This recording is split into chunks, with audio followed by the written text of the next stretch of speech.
This month it sold 17,000. The 4 C's, the selling. Buy directly from big national distributors. You know those YouTube ads you keep seeing? Probably the one that showed up right before this video, and one you might even see later if you stick around long enough on this video. They're pitching you things, obviously, but their pitch has a lot in common with something else that you commonly see in the creator community. I think I'm guilty of this a little bit too. Us YouTubers, we are pitching you things sometimes, and a lot of these pitches, ads or otherwise, are in the flipping space. And I think it's important that we have a conversation. I teach you the golden rule of flipping. So that way, if you get involved in any flipping opportunities, you are best prepared to make the most money. And this covers everybody from Gary Vaynerchuk's whole retail arbitrage, flipping stuff on eBay, Kevin Daniels, Amazon FBA, flipping stuff from China to America, my rental arbitrage, flipping beds, getting rooms and then making them hotels, and then even bigger pockets, old school flipping homes, right?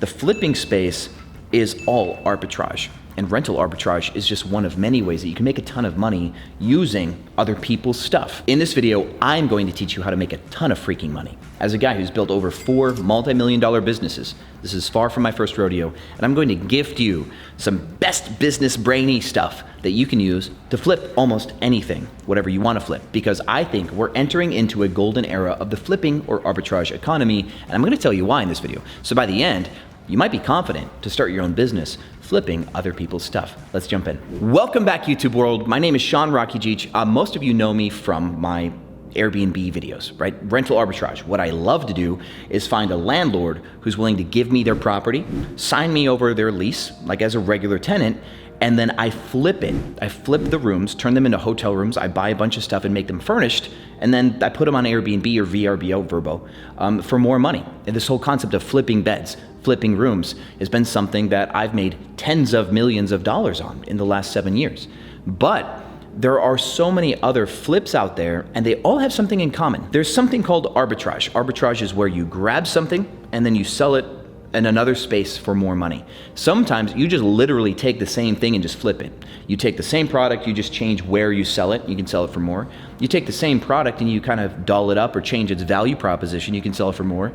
In my world, you take a room, like a long-term rental, and then you repurpose it to be a short-term rental and it makes more money. There's a lot of different ways that you can do arbitrage, and that's what I want to talk to you about in this video, but there's a common golden rule here in arbitrage. So if you're new to the channel, please dial in, subscribe, and hit that notification bell, because I'm going to teach you all of the business. You're gonna make a lot of money watching this YouTube channel. If you're new to this channel, stick around, subscribe, and hit that notification bell to see more of these videos, because I'm gonna make you a lot of money if I can.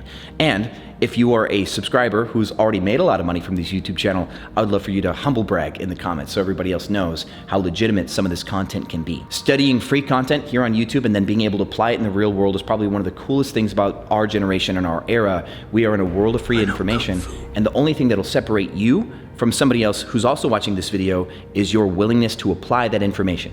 So you need to have the patience and the tenacity to dig through a ton of free content to find the stuff that works and then go out and apply it. So just the same here on YouTube, there's a lot of free content. People are publishing stuff just to get known, but every now and then you get some good stuff. First, let's talk about one of the most famous flippers ever, Gary Vaynerchuk. He's got millions of subscribers on YouTube, and he does a lot of talks of just about content and social media now, and he's written some really good books, like Jab, Jab, Jab, Right Hook, one of my favorite books on content. And it's probably why I give away so much free content, by the way. Thank you, Gary. He talks about something called retail arbitrage. Now, this is something that people do all the time, and it's something my roommate did when he was playing World of Warcraft in college, actually. So let me give you the World of Warcraft example, because it's kind of fun. This guy was playing so much World of Warcraft online that he noticed something, that people were willing to sell items in World of Warcraft for less than they should be sold for. So he'd go to these little marketplaces and find underpriced weapons and BS like that, and then he'd just repost it online for more.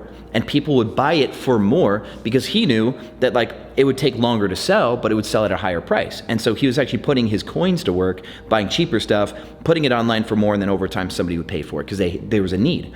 And this is the cool thing about arbitrage. There are willing buyers and there are willing sellers in almost any space.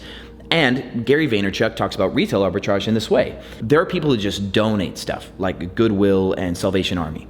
And those places try their best to price things accurately, but a lot of people don't know what they're getting in a lot of times, so they ballpark things. And if you go and spend a lot of your time, you can go find stuff that is way lower price than they should be. Like I found like authentic silk Brioni brand kind of ties that should be sold for $120 to $200 if you went to Neiman Marcus, and they were selling them for $6, where this really stupid Tommy Hilfiger tie that was like stained was for $12 next to it because they recognized the Tommy Hilfiger brand. They didn't recognize the Italian brand. If you know your products, product knowledge, and you are patient, you can find willing sellers or uneducated sellers to give you stuff. And in Gary Vaynerchuk's world of retail arbitrage, he's really telling you to attack places where things are just low price because nobody cares, like a resale for donations, like Salvation Army. Then you properly price it, you put it online where it has better distribution, right? You've changed the marketplace from an in-person retail brick and mortar to an online wide distribution where prices are more commoditized and more fixed. They're set properly, and then you can move stuff. Even at a slight discount for what it should be sold, you can move it quickly. And selling things quickly is actually good in a business model like this if you have the time to dig for products, because you can keep putting that cash to work. The two things that it takes to make money in retail arbitrage is time to skim through products and the cash to buy them, to list them. And the faster that items sell, the faster you get cash back, the faster you can buy more items, and you can snowball this in. Velocity of capital here matters in this arbitrage play because you can work with very little money and start to spool up a lot of money. But that's Gary Vaynerchuk's world of retail arbitrage. I think this is a highly valid and safe way to make money if you're just starting out with only like $100 and you want to start doing something. I think this could really work. Problem is, there's not a lot of money in this space. I don't think you can make $1 million like retail arbitrage business without hiring a bunch of people to go dig for stuff, and now you're taking on a lot of risk because you're paying people by the hour to dig through items. You could maybe program a web crawler online that would actually look for underpriced stuff and do automatic bids on eBay, and I think there's companies like that if they can bid lower than products are and then they win some of them, then they go resell those, they flip them. So I think I've actually run into some crawlers when I've tried to bid for camera gear, for example. So there are ways to build a larger retail arbitrage business, but then it requires like some expertise and some programification in that world. But I digress, let's move on. The next type of product flipping that people do is like Amazon FBA or dropshipping. This is cool because Amazon is a beast of a company that they're really a logistics company. That's really what they do, and that's why FBA is fulfilled by Amazon. They're gonna deliver your stuff. Now, Amazon FBA allows you to get a lot of reach right away. It's gonna cost more money to get started, probably 10-ish grand to get started in selling some products. And then you can put something on Amazon and then flip it. The thing about this though, there isn't quite the clarity in product resale, right? So you have to do a lot of homework and try to find things that are trending, is like what a coach would try to tell you. And if you find things that are trending, you can get them listed and try to get them sold. But if you do an FBA, you have to buy enough product for Amazon to hold it and then fulfill for you, which means you really have to commit to a product, which means that you can't like go and find some like thing that's like flash in the pan that's trending that might like go away right away. You need to find more sustainable products if you're gonna make a safe income on Amazon FBA, because you can find fidget spinners and next thing you know, nobody wants fidget spinners anymore and you just bought 10,000 of them or something like that, and sales plummet and you just got like 8 grand locked up into these little plastic spinny things. So that could actually happen to you. And that's the danger of Amazon FBA, is that the retail market for products and trend chasing is something that you really have to start dialing in, and it's going to be hard without knowledge to know if something is a sustainable trend or if it really is just like a trend that will fizzle out. There is an advantage to this though too. If you get really good at Amazon FBA, you can actually kind of start to create your own trends, arguably, which is really cool. That's like a masterclass kind of thing, is finding products that should exist in the States and then start to sell them. A lot of people on Amazon FBA, they're looking for other people who are succeeding and then they're trying to copycat them. And that's the other danger of an Amazon FBA business, is the moment that you got something good, somebody could come in and just take it right from you. The suppliers in China that warehouse and manufacture, they're not loyal to you. They're not gonna sign an exclusivity agreement for a product. So if you find something that works, they're gonna push it on Alibaba.com to other people, and other people are gonna start pushing the same product that you have. And then that space starts to get saturated. So Amazon FBA is constantly trying to find first to market on things that people will buy, try to get there, distribute quick, get some ranking on Amazon, maybe create some sustainable sales, but everybody else will come in and try to undercut you on price and then cut you out. So it's always a race to the bottom. Every product is a new race to the bottom. Everything becomes commoditized, and that's it. Lack of safety, there's a barrier of entry because you need to have some money, but honestly, there's so many people who have 5 to 10 grand right now because of inflation and stuff like that, and stimulus checks and everything wonky going on with the world right now. People are surprisingly just, YOLOing money, right? People who exited crypto, right, for example, have extra cash on their hands and they're looking for something else to do with that money. I don't think that Amazon FBA is safe inherently. If you're a master at the game and you're really good at spinning up new trends and getting in and getting out quick, and you're cool with being that busy on trend chasing, you might be able to make some good money on FBA.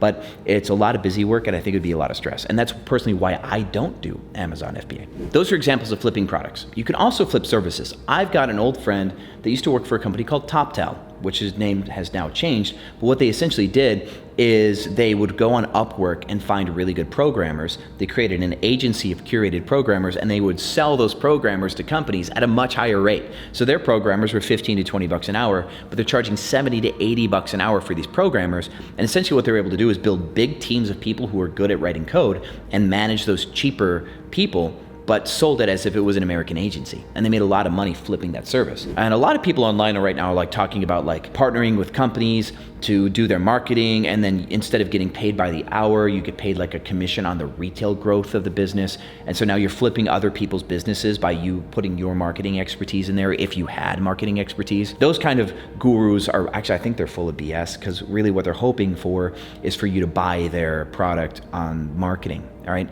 And the honest truth about this is all you have to do is become confident enough to tell a business owner that you're better at them than something, and they might believe you, right? And a lot of business owners aren't marketers. They might actually be trash at marketing. So you could technically be better at marketing than them if they really suck, and you could make a little bit of money. That's basically it. Study marketing until you know a little bit more than a normal business owner, and then start calling business owners in industries that typically have no marketing, like plumbers and stuff like that, and say, hey, I'll do your marketing. Find really small technician business owners and partner with them. You don't have to buy some guru's course on marketing. That's it. That's the whole story there. Arbitrage or flipping real estate, let's get into that space. There is the whole bigger pockets flipping homes thing, and BRRRR is a fun one, and then typical wholesale, calling people and saying, hey, I'll buy your house for less than it's worth. Are you willing to, I'll give you cash, this much money for your house. And if somebody says yes, the offer that you planned on giving them, the one that they said yes to, should be low enough that you can find another buyer who on the spot has cash in hand that'll pay you $10,000, $15,000, $20,000 more for that house than you told the other person. And then you're just doing a lot of work burning the phone, trying to find a home where people will sell it to you, and then you put it right in the middle.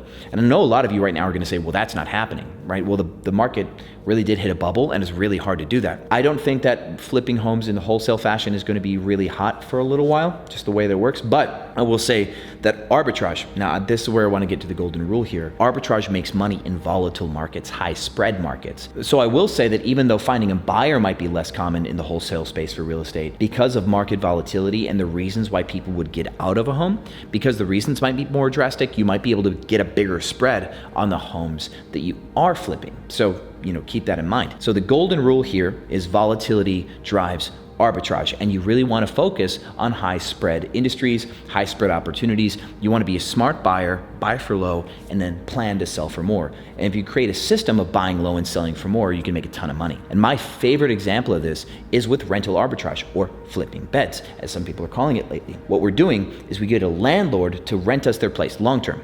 Long-term has a market rent. Let's say the rent for a place is $2,000 a month. Now, normal arbitrage, you buy the furniture, furnish the place. A studio apartment, you can get furnished for about $5,000. If you do your negotiating well with the landlord, you may not have to spend a ton of money on the way in. You may not have to give a full month's security deposit. You may not have to give last month's rent. You might only need to give a prorated first month's rent. So you could get that whole place done for like $6,500 in this example, ready to go on the market, which is super tight. And then you're charging by the night. You might charge $150 a night, which is going to give you about $4,500 at the end of the month. I know some of you who know Airbnb say that's an oversimplified example, so you'll charge $200 to $250 a night on the weekends, $120 to $150 a night on the weekdays, and then most of your nights get booked, totaling $4,500. Okay, smarty pants, that's going to be your example. Still, your rent's $2,000, your revenue's $4,500, and you've got some costs in the middle. You might pocket $1,500 a month on that property. But that's not where it ends. A smart person, somebody who really loves their arbitrage flipping game, they'd go to the landlord and ask for 8 weeks of rent for free on the front. They'd convince the landlord to give them 8 weeks of free rent because the landlord might be in a position where they really need to get that place leased. You're trying to target sellers that are forced to move their product or who are motivated to move their product at a lower price for a different reason. See, when people are cash broke, they will sell some of the inventory off at a discount just to get some cash. In the retail arbitrage space, just any sort of product flipping, like flipping cars. You go to somebody and say, hey, I'll give you this much for your car cash, and you go flip it later.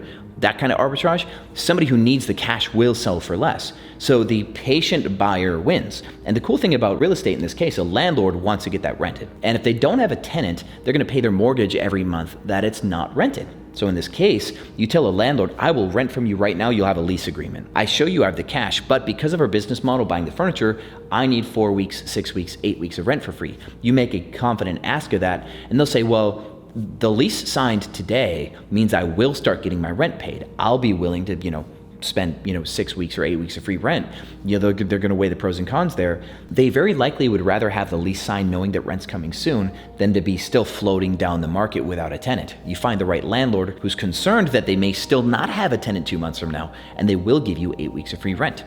So that's being a smart buyer. Then, of course, selling for more is understanding your buyer and creating a product that people will more impulsively purchase. So if you can create impulse purchases in arbitrage, you can get your cash back so much faster. So in this case, if you product a home or an apartment like I talk about for rental arbitrage with, great colored walls, cool looking furniture, big screen TV, all the good stuff, even a hot tub, for example, whatever people are looking for when they travel, you can get people to start booking right away. And by getting people to book right away, you get paid out right away, you get your cash back. The cash from people traveling into your home or staying in your place, combined with not paying rent for 8 weeks, you get all of your money back, and then you can put it back into new apartments or new homes or to new flips. And that velocity of capital is what allows you to rapidly scale a business. And that's how I have over 120 properties today. And I only invested $4,000 into this industry at the turn of 2015. And I've snowballed it from there. This is a prime example of the flipping economy. To put it into review for you, I think the next couple of years are going to be great for the flipping economy because as markets start to decline, there will be volatility in markets. There will be fear in markets. And when there's fear, people will sell at a discount. The way you can make money in arbitrage is by being a better buyer. When you're in a market that's kind of like a bull market where everything's in a bubble, being a great seller makes you more money. But what I'm saying is you can still make money both up and down in a market. I know that this was a wide 101 video on the flipping economy, rental arbitrage, retail arbitrage, flipping beds, all of it, but you can come to me with questions. I wanted you to know that all these have a lot in common, which is you're finding something that somebody's either willing to sell for less or somebody's willing to buy for more, and you put yourself in the middle. And you don't need to pay a guru for any education on this because it's common enough that there's so many people flipping things that you can find a flipping community. For example, I've got my group, the hosts of Airbnb Automated. It's a Facebook group. It's got like over 40,000 people who are in this short-term rental industry, and a lot of them flip like me. They rent and then they put it on the market. So ask me business questions. I'll give you business answers. Find opportunities where you can be either a better buyer or a better seller than the person next to you, and you'll make a lot of money in the flipping economy. Thank you so much for watching, and I'll see you on the other side.